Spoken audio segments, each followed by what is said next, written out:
Sintam-se cumprimentados. Chamo-me Josefa Benjamin Amado Munhoto, da turma de Contabilidade e Auditoria. Vim hoje falar do quadro conceptual. Muito se tem discutido acerca do quadro conceitual. Então, o presente quadro conceptual estabelece os conceitos que estão na base da preparação de apresentações de demonstrações financeiras para utilização externa e tem como fiabilidade ajudar aqueles que preparam demonstrações financeiras na aplicação do PGC e NIF, ajudar os auditores a formar uma opinião sobre as demonstrações financeiras que estão preparadas em comunidade com o PGC e o NIF, em ajudar os utilizadores das demonstrações financeiras na interpretação da informação incluída nas demonstrações financeiras preparada pela conformidade com o PGC e o NIF. Segundo Smarker, 1998, o quadro conceptual é definido como uma estrutura básica subsalente à informação de ideias, tendo surgido em 1955 a primeira referência a conceitos no contexto de um quadro conceptual na introdução do relatório na American Institute of Accounting, por aí. O quadro conceptual orienta-nos sobre o momento do reconhecimento de um ativo, de um passivo, de um rendimento e do gasto de quais os bens de mensuração a seguir. Daí a sua enorme importância. Analisamos os aspectos mais relevantes do quadro conceptual. Objetivo das demonstrações financeiras. As demonstrações financeiras têm como objetivo proporcionar informações sobre a posição financeira, o desempenho e as alterações da posição financeira de uma entidade e que seja útil a um conjunto alargado de utilizadores para removerem decisões econômicas. A finalidade é ajudar os auditores a formar uma opinião sobre as demonstrações financeiras que estão preparadas em conformidade com o nosso PGC e o NIF. Os utilizadores de informação fazem parte dos utilizadores de demonstração financeira para a satisfação das diferentes necessidades de informação, os atuais e os patentes investigadores, empregados, financiadores, fornecedores, clientes, governo e os seus departamentos e o público em geral. Essas diferentes necessidades de informação incluem investigadores, como já tinha dito, as sociedades de capital de risco e seus consultores preocupam-se com o risco inerente e com o retorno proporcionado pelos seus investimentos necessários de informação e que ajude a decidir se devem cumprir ou manter ou também vender esses investimentos. Temos os empregados. Os empregados e os seus grupos representativos estão interessados em informações sobre a estabilidade e hereditabilidade das entidades para quem trabalham. Temos os clientes. Os clientes têm interesse em informação relativa com a continuidade de uma entidade,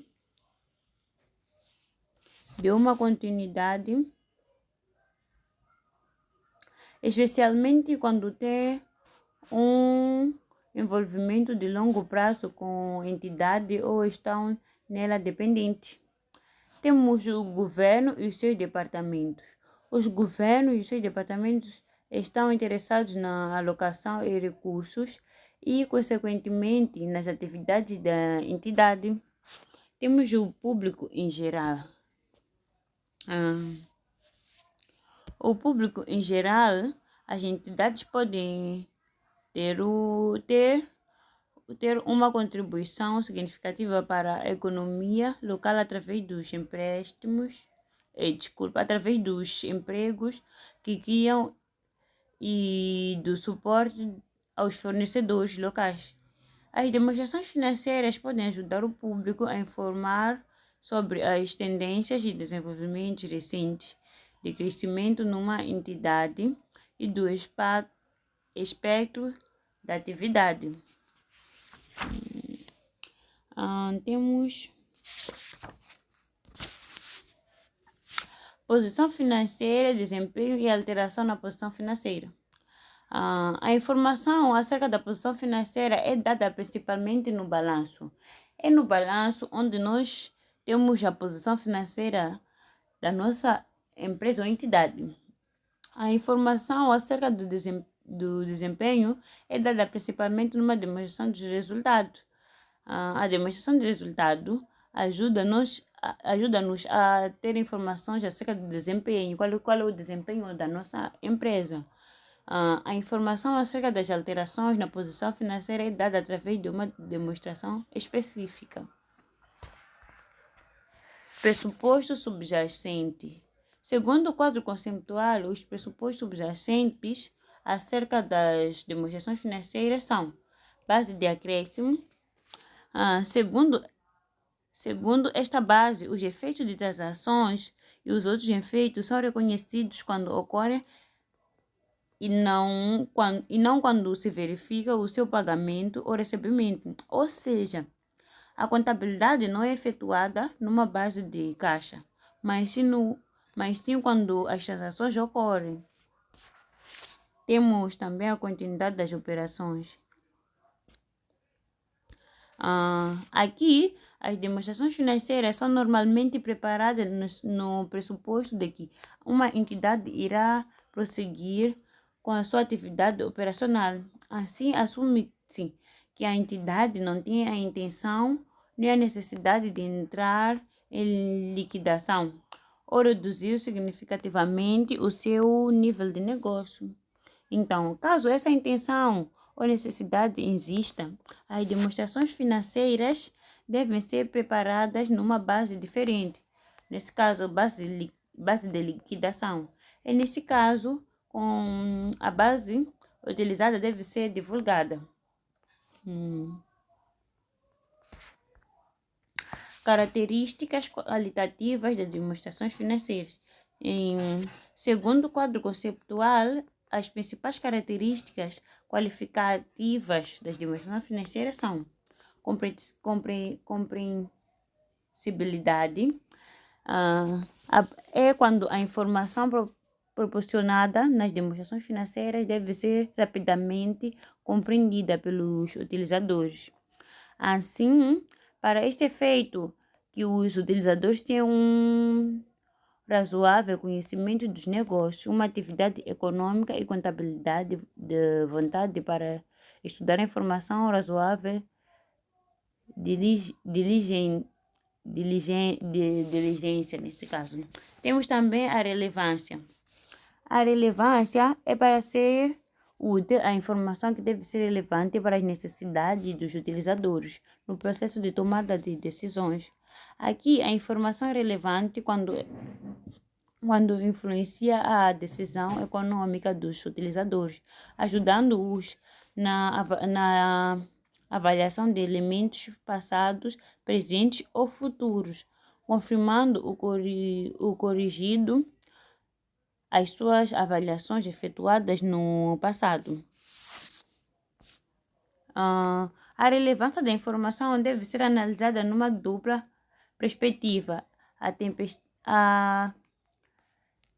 tempestividade da informação disponível e o seu conteúdo. Temos também a fiabilidade. A fiabilidade, para ser útil, a informação tem de ser também fiável. A informação é fiável quando está isenta de erros materiais ou de influências. Temos também, por fim, a comparabilidade.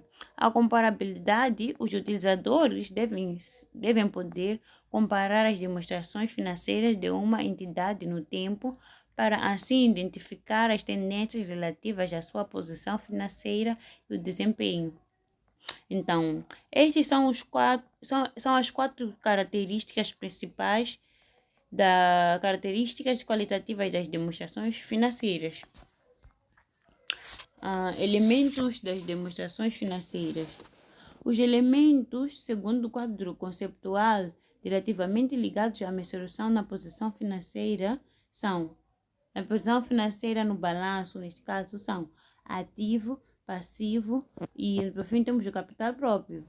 O ativo é um recurso controlado pela entidade, como resultado de acontecimentos passados e do que se espera que fluam para a entidade benefícios econômicos futuros.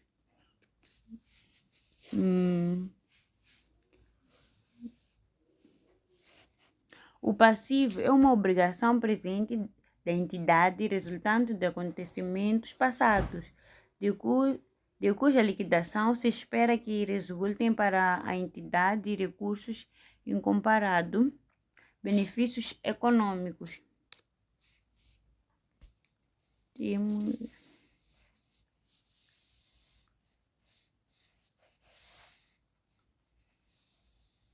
Então, não existe no nosso quadro conceptual uma definição de capital próprio, sendo que o mesmo referido como interesse residual nos ativos da entidade depois de deduzidos todos os passivos. Os elementos diretamente ligados à mensuração da performance na demonstração de resultados são rendimentos e gastos. Sim. Os rendimentos são os aumentos dos benefícios econômicos no período. Sob a forma das entidades, os aumentos de ativos ou diminuição dos ativos que surgem, que resultam em aumento de capital próprio e não sejam entradas dos subscritores de capital. E os gastos são as diminuições nos benefícios econômicos durante o período, sob a forma de saída, diminuição de ativos ou aumento dos passivos, que resultam em diminuição do capital próprio, para além das distribuições aos detentores de capital. O estudo dos elementos das demonstrações financeiras inclui o reconhecimento, a mensuração, a apresentação e a divulgação. Sim. O ativo, o benefício econômico futuro comparado no ativo e o potencial para o contribuir. Passivo, como já tinha dito, é um dever ou responsabilidade para agir ou atuar de uma certa maneira. As obrigações podem ser legalmente impostas como consequência de um contrato vinculativo ou requisitos estatuários. Temos os rendimentos, provém de recursos das atividades normais de uma entidade e são referidos por vários nomes, incluindo vendas, honorários e rendas. E temos os gastos, como eu já tinha dito, são as perdas dos custos que provêm de custo das atividades da entidade, que incluem, por exemplo, o custo das vendas, as remunerações ao pessoal e as amortizações. Reconhecimento.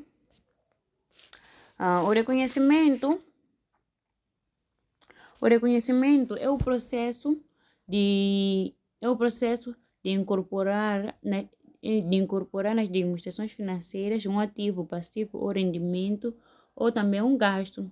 Por exemplo, num despedido com beneficiárias em imobilizações, deparando-nos com um problema reconhecido, uma vez que teremos de decidir se iremos reconhecer um ativo ou um gasto. Superada essa fase, é admitido que se decidiu pela capitalização pela capitalização.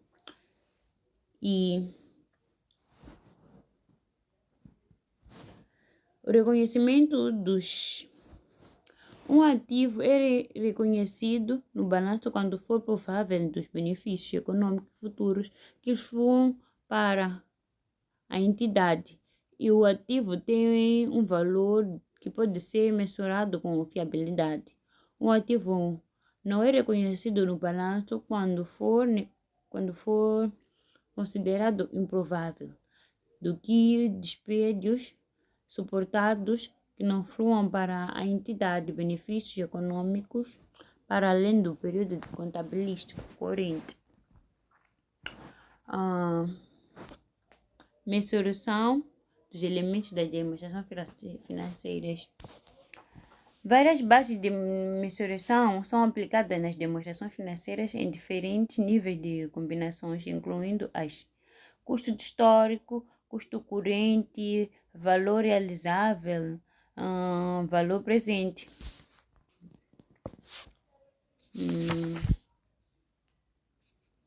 Podemos voltar para aqui.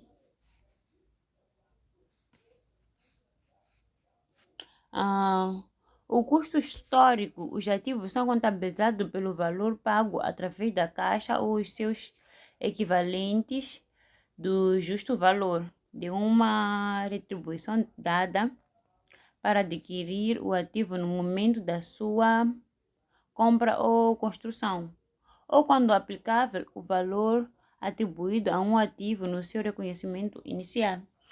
Custo corrente. Os ativos são valorizados pelo valor de caixa ou seus equivalentes, nesse caso, que seriam necessários pagar se o mesmo ativo ou um ativo equivalente fosse adquirido na data corrente. Tem o valor realizável. Os ativos são apresentados pelo valor de caixa ou seus equivalentes, que seria obtido atualmente para sua venda.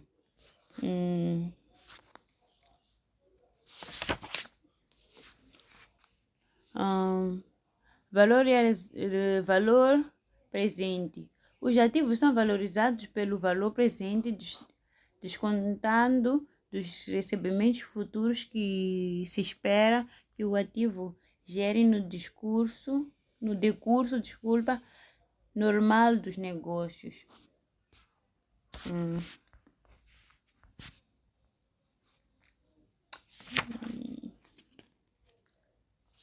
Temos aqui o capital. O capital. Temos aqui o capital. O conceito sinônimo dos ativos líquidos é o capital próprio da entidade.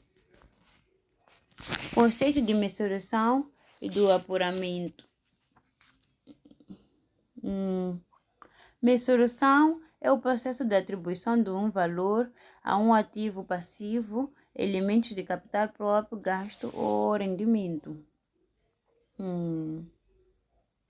As bases de mensuração, já tinha falado. Temos aqui manutenção do capital financeiro.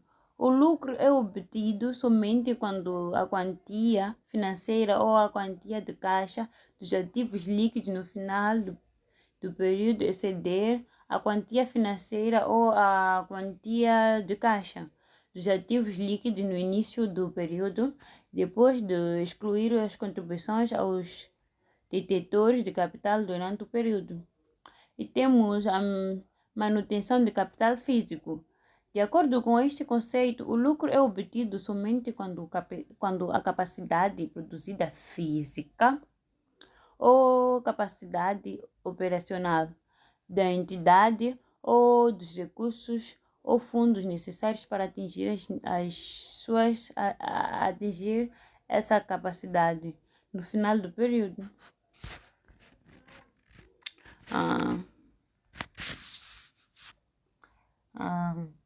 Assim termino a minha apresentação. Obrigada.